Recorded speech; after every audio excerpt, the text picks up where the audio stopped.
You have a unique financial fingerprint that is formed by patterns in your bank accounts, your income, and your net worth. Now, if you were to download a statement from your bank account, and if you were to chart the column of the changing total amount of money in your bank account, you will very likely find that over time, that chart would form a pattern that looks something like this. This is literally the heartbeat of the mass population's bank accounts. So your financial fingerprint, it tends to bounce between a floor and a ceiling, and you might call these levels your lower and your upper financial thermostats. Now, I call these thermostats because as you perceive that your financial situation is starting to approach these levels, then your actions are automatically and often unconsciously, your actions are then adjusted to keep you in the middle. So another way of describing the middle is your comfort zone, your overall financial thermostat, your internal financial level, your financial self-image, or your financial self-worth. Now, as your financial situation approaches or exceeds your upper financial thermostat, you start loosening up. You become more financially sloppy. Maybe you start to buy, unnecessary luxuries that before you wouldn't usually look at. You start to take greater risks. Maybe your work ethic and your consistency declines because you're a bit less motivated. As your lifestyle and your expenses are slowly increasing, you start to attract people, situations, and circumstances to literally have your money taken from you. You manifest unexpected bills or financial emergencies from family, whoever, who start to reach out. They know you've got money, etc., etc. But then, as your financial situation approaches or exceeds your lower financial thermostat, you start tightening up. You become a lot more financially calculated. You start to take less risks. Maybe your work ethic and your consistency increases because your financial motivation starts to increase because you hate the feeling of being so uncomfortable, near that financial floor. So then you start to rein in your spending, your lifestyle and your expenses decrease. You start to attract people, situations and circumstances to provide new income opportunities, right? Because you're just starting to look out for them, and you start to manifest unexpected income or financial wins. So if we want to improve our financial situation, we need to raise the floor and the ceiling. We need to raise our upper and our lower financial thermostats. Now, out of the two thermostats, your lower financial thermostat is by far the most significant contributor to your overall financial situation. So your upper financial thermostat could be likened to your dreams, and your lower financial thermostat could be likened to your standards. You don't always achieve your highest dreams, but you will always uphold your minimum standards. So if this here is your current self, and this is your current financial thermostat, but you actually want to improve it, then you need to ask yourself, who do I have to become to be where I want to be? Because you have to become the person to achieve the goals that are associated with that person. You have to become the person to achieve the goals that are associated with your ideal self. But the problem is, you are not the highest version of yourself, which you can imagine or dream about when you write down your goals. Instead, you are the lowest person which you can possibly accept and tolerate each and every single day. You are not your highest dreams. You are your lowest standards. You can dream as high as you want, but you are not going to achieve it with your current character. So the question is, how do you actually achieve your dreams and your goals? Well, how you achieve your dreams is to transcend your current self and turn into a character who has your dreams as its standards. You must design a character, your ideal self, who has its standards as your dreams. If you become that character, become your ideal self, you will then achieve those dreams. You will then be able to play up at that level as your new minimum baseline. And of course, this applies to achieving goals and dreams in all areas of your life, not just your finances. So, going back to your financial fingerprint that is displayed by the heartbeat of your bank account, how is it that we can raise our minimum standards? How can we raise our self-worth in order to, increase our net worth? Because they are directly correlated. How can we do that?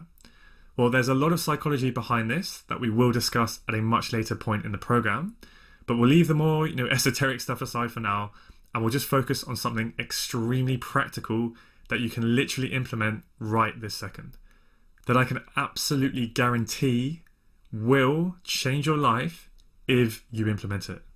I guarantee it. Now, as with most things in life that are truly effective, it is something very simple, and that is automating your savings.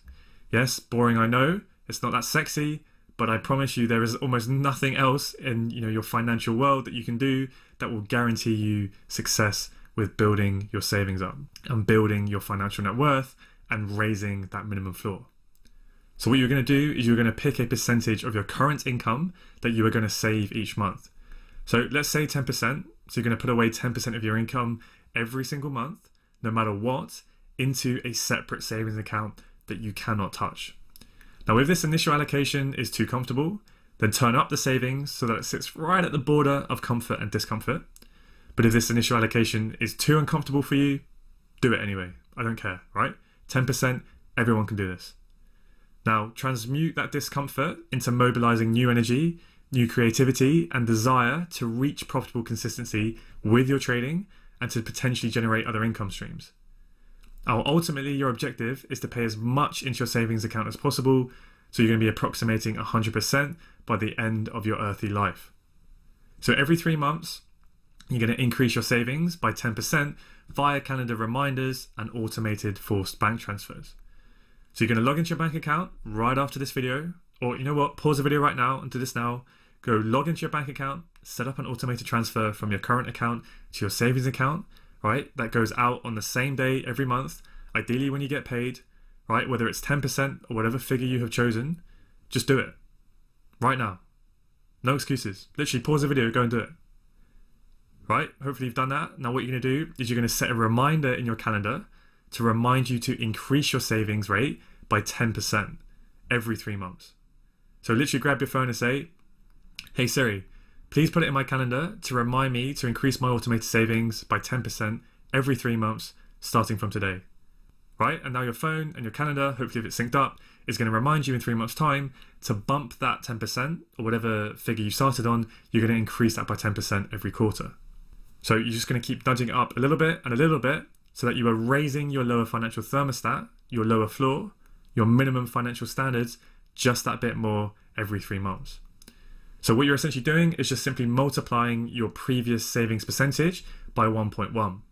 So let's say month 1, right, you save 10%. So you save this amount for 3 months in a row.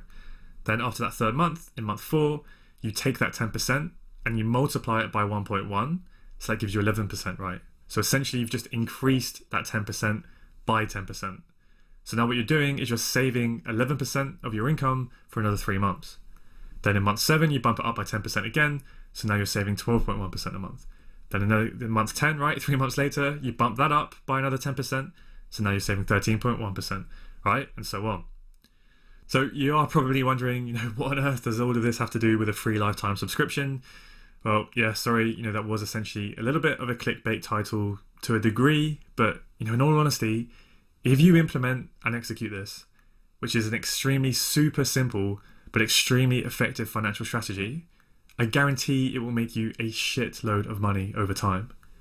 Everyone that I personally know who has done this, we talk about this and we laugh about it, and they just can't believe how effective it is, when they look back in 2, 3, 5, 10 years' time. Because it's hard right now for our brains to really understand the power of compounding in reality. So if you do implement this, the money you will save will essentially more than pay, right, for your Photon subscription. Then, as you approach and surpass 50% of your income being allocated to your savings account, what you can expect is literally this kind of weird energetic shift, because you are now officially living, seeing, and working for reasons beyond mere survival. Now, with saving and building a cash buffer, there is, another part of that. There's the numbers and the math side of it that we've just looked at. Everyone knows about compound interest, but there's another form of compounding, magnetism, for lack of a better phrase. There's something that happens when you decide to go and actually save. So picture this for a moment. There are 5 people, 5 guys standing up on a stage, and on the left, there is a homeless person, a bum, someone who just doesn't have their shit together. And then as you move to the right, they get wealthier and wealthier. So the guy on the far right is a billionaire. We've got Big Billy on the right. Then the guy second from the right, let's say he's a millionaire, and the next guy along, he's doing all right. He's got 100k saved up, and then it goes all the way down until you've got the lower middle class second from the left. So we've got homeless through to billionaire. So here's a question for you. who would you take to lunch? Who are you going to go and take to lunch if all you knew about them was their net worth? Who are you going to take to lunch? Of course, you're going to take the billionaire to lunch, right? Obviously, you're going to take the billionaire. Because homeless people, well, they're a dime a dozen. You could go down to the city and you can talk to 50 homeless guys a day. Lower middle class, they're probably in your family. You can go and talk to your family at the dinner table. So, of course, you're going to take the billionaire to lunch if you're smart. In fact, if the 5 guys were up there on the stage and you were presented with the opportunity to take someone to lunch, and there were other people perhaps in the audience with you, sitting next to you, jostling for the opportunity, maybe you might even start an auction. You might actually pay to take the billionaire to lunch. You'll pay him. So you put up a bid, I'll pay £1,000 to take this guy to lunch. But then the next person next to you wants to take the billionaire to lunch too. And you'll say, no, I'll pay him 1,500 quid, right? And there'll be some kind of auction in the audience. Everyone's banded together to literally throw money at the billionaire. And out of the 5 guys, he's the one who needs the money the least. But he's the one who attracts it. Because there is a universal law that says, to he who has more is given, to he who hath not more is taken away. Right? It's just a fancy way of saying the rich get richer and the poor get poorer. So as you go and you grow your wealth, you will become more and more magnetic. When you get to multi-millionaire, centimillionaire, billionaire, you will be a money magnet. People will throw their money at you just for your presence alone, just to grace them with your presence. And then down at the other end of the stage, all the way down at the left-hand side of the stage, it's a complete role reversal. You have to pay to get yourself up around people. So of course there's a spot in between those 5 guys, somewhere within there that you will slot yourself, where the people on the left-hand side of you, they're going to have to pay to go to lunch with you, but you will pay the other people on the right. And wherever you slot yourself is your degree of financial resonation. That's your degree of magnetism. That's what you believe about yourself financially. And you will manifest into your life results that fit into that resonation. Because, just get this now, the world around you will treat you the way you treat you. If you don't pay yourself first, and you don't back yourself, and you're not investing and growing your wealth, who else will do that for you? You don't get yourself into debt by accident. It's not a mistake that you get yourself into debt, because debt is a degree of financial resonation. There's a psychology to debt, and people get themselves into debt because they don't back themselves, because they don't pay themselves first. They just subordinate to everyone else. And when they get their money, they end up just blowing it on other people's stuffs, on other people's brands and businesses. They buy into other people's dreams, not their own. They don't back themselves. They don't pay themselves first. They don't create. They don't innovate. So they just become net consumers. A net consumer, that's someone who has positioned themselves down on the left-hand side of the stage, where most of the other 7 billion people on the planet are on the right of them. And they are paying other people's dreams, other people's brands, other people's products and services. But the way that you can change that for yourself is by deciding to pay yourself first. So whenever you get your income, you pay yourself first. You don't pay your electricity bill, you don't pay your phone bill, your internet bill, your car finance. Forget them. Pay yourself. Trust me, they're not going to suddenly get your car, turn off your electricity bill, right? They want their money. They'll put you on payment plans. They will work with you. You pay yourself first. And when this becomes a habit, watch what happens. Things will change in your life. Things will start to shift about. Because when you pay yourself first, other people will want to pay you first. And you will become more magnetic. With every dollar that you save, you will literally become more magnetic. So right now, and I literally mean right now, before you do anything else, go and set up your automated transfer into your savings account and your calendar reminders now, and thank yourself in a few years' time. Because those years are going to pass you by either way. Do it! Just do it! Don't let your dreams be dreams. Yesterday, you said tomorrow. So just do it! Make your dreams come true! Just do it! Some people dream of success while you're gonna wake up and work hard at it. Nothing is impossible. You should get to the point where anyone else would quit, and you're not gonna stop there. No, what are you waiting for? Do it! Just do it! Yes, you can! Just do it! If you're tired of starting over, stop giving up.